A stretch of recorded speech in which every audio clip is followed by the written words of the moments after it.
Because the only place young people in New Zealand are being backed by that minister is into a corner where they can't get jobs. And to have that minister come into this House and talk about a culture of shame, this from a minister who could be giving advice to Judith Collins about privacy concerns, because she's the person who leaked people's details into the media. She's the person who played politics with people's lives. And this minister is the person who has pulled the ladder up from behind her. This is the minister who benefited from the training incentive allowance and pulled the ladder up behind her so that other people couldn't get the opportunities she got, Mr. Speaker. I admire Ms Bennett for getting her life back in order and using the training incentive allowance to do it. Just let other people have the same opportunities that she has had. Mr. Speaker, I do want to just change tack for a moment and say that I've just returned from the funeral of Sir Paul Callaghan. And I do want to put on the record of this House my admiration for him, for his contribution to New Zealand as a scientist, as a public person who stood up for what he believed New Zealand could be, for somebody who dreamed big about New Zealand, who contributed as an entrepreneur, an academic, a scientist, a conservationist, and overall, as we heard today at his funeral, a wonderful human being. On behalf of the Labour Party, Mr. Speaker, I wish him and his family all the best. Mr. Speaker, we've heard a lot this week from the government, from ministers. The first thing I want to get on the record clear for Jerry Brownlee once and for all: Finnish is a language, it's not a product you put on wood. That's the most important thing Jerry Brownlee needs to learn today. And it's a sad day, Mr. Speaker, it's a sad day when Jerry Brownlee's contribution's the thing that's making the news for this government, isn't it? That's the best this government's been able to pull out this week. And no wonder Jerry Brownlee's pleased to be here leading the news for his comments about Finland, because otherwise it would be more and more of the conduct of this government, which frankly, Mr. Speaker, is a tawdry tale. And isn't that best exemplified by Judith Collins and what's been going on with the emails sent to her office?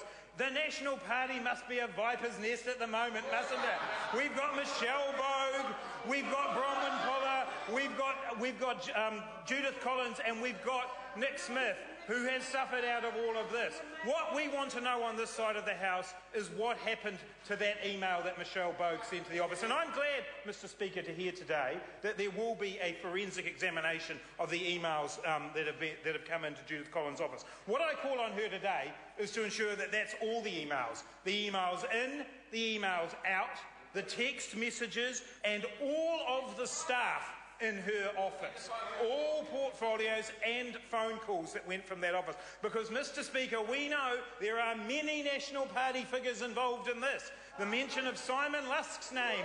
Now that should mean a lot to, I think, about 17 of the MPs over there. The 17 MPs for whom Simon Lusk remains a close confidant. So we want to know about Simon Lusk's phone calls into Judith Collins' office. But, Mr. Speaker, what we really want to know is an assurance in this country that ministerial conduct is of a high standard. That's what John Key told us we were going to get when his government came into place. Yet time and time again we have seen from this government low standards of conduct. And I do want to say just briefly before I come back to Ms Collins, Murray McCully's behaviour in the last few weeks towards his chief executive has been disgraceful.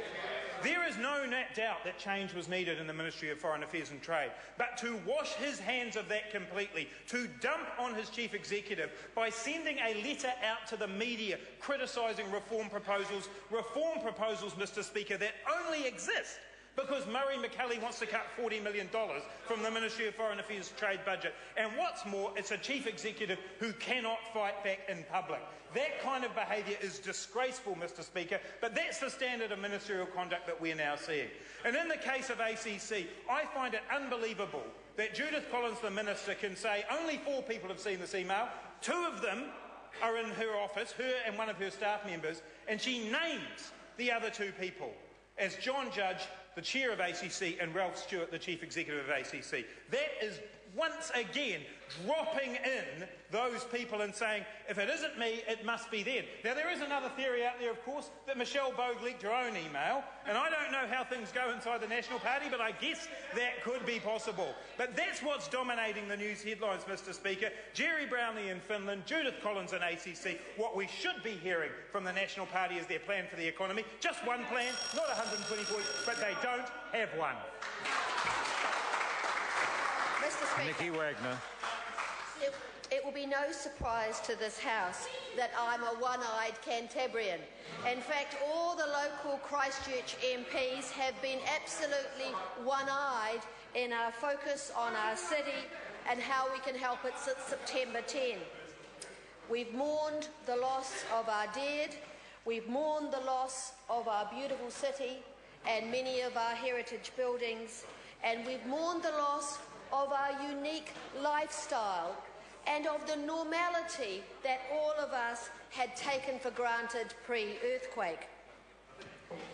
But also we've come together to support each other. We've worked stoically, shoulder to shoulder, firstly to save people and places, then to fix stuff, and now to rebuild.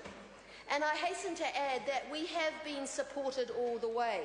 Supported all the way by the people of New Zealand, supported all the way by the international emergency and disaster organisations, and supported all the way by the New Zealand government.